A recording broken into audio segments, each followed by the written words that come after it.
So இன்னொரு point add பண்ண விரும்புகிறேன். ஸோ நான் வந்து SPPO 2025 எழுதும்போது நான் இங்கிலீஷ் நல்லா பண்ணேன். ஆனால் குவான்ஸ் வந்து எனக்கு தெரியும். நான் 11 கொஷின் தான் அட்டன் பண்ண முடிஞ்சுச்சு என்னால்.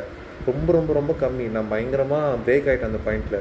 ஒரே ஒரு விஷயம் யோசித்தேன், நான் குவான்ஸில் விட்டேன்னா நான் ரீசனிங்லேயும் இங்கிலீஷ்லேயும் பிடிச்சாகணுன்ற மாதிரி யோசிச்சுட்டு நான் வந்து அடுத்த செகண்டே வந்து இங்கே ரீசனிங் நல்லா ஸ்கோர் பண்ணேன். ஸோ நான் கட் ஆஃப் தண்ணி நான் என்னோடய ஸ்கோர் வந்து 69. ஸோ நான் ஆல்ரெடி என் யூடியூப் சேனலே இந்த மார்க்கை ஷேர் பண்ணியிருந்தேன். ஸோ நீங்களும் என்ன பண்ணணுன்னா, ஒரு செக்ஷன் ரொம்ப டஃப்பாக கேட்டாங்கனாலும் பரவாயில்ல, நீங்கள் மற்ற செக்ஷன்ஸில் இறுக்கி பிடிச்சிடலான்ற மாதிரி கான்ஃபிடென்ட்டாக லூஸ் பண்ணவே கூடாது. ஒரு செக்ஷனால் நீங்கள் ஒரு எக்ஸாம் லூஸ் பண்ணவே கூடாது. ஒரு செக்ஷன் விட்டாலும் நீங்கள் அடுத்த செக்ஷனில் பிடிச்சிடலான்ற மாதிரி நீங்கள் ஹோப்பை last minute, last question, last அந்த செகண்ட் வரைக்குமே நீங்கள் ஹோப்பை விட்டுறக்கூடாது. கான்ஃபிடென்ட்டாக நீங்கள் எக்ஸாம் முடியறதுக்கே நீங்கள் பண்ணணும். ஓகேவா? ஸோ இதே மைண்டில் வச்சுக்கோங்க. ஸோ இன்னொரு பாயிண்ட் ஆட் பண்ண விரும்புகிறேன். ஸோ நான் வந்து SPPO 2025 எழுதும்போது நான் இங்கிலீஷ் நல்லா பண்ணேன். ஆனால் குவான்ஸ் வந்து எனக்கு தெரியும். நான் 11 கொஷின் தான் அட்டன் பண்ண முடிஞ்சுச்சு என்னால்.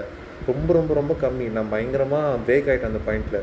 ஒரே ஒரு விஷயம் யோசித்தேன், நான் குவான்ஸில் விட்டேன்னா நான் ரீசனிங்லேயும் இங்கிலீஷ்லேயும் பிடிச்சாகணுன்ற மாதிரி யோசிச்சுட்டு நான் வந்து அடுத்த செகண்டே வந்து இங்கே ரீசனிங் நல்லா ஸ்கோர் பண்ணேன். ஸோ நான் கட் ஆஃப் தண்ணி நான் என்னோடய ஸ்கோர் வந்து 69. ஸோ நான் ஆல்ரெடி என் யூடியூப் சேனலே இந்த மார்க்கை ஷேர் பண்ணியிருந்தேன்.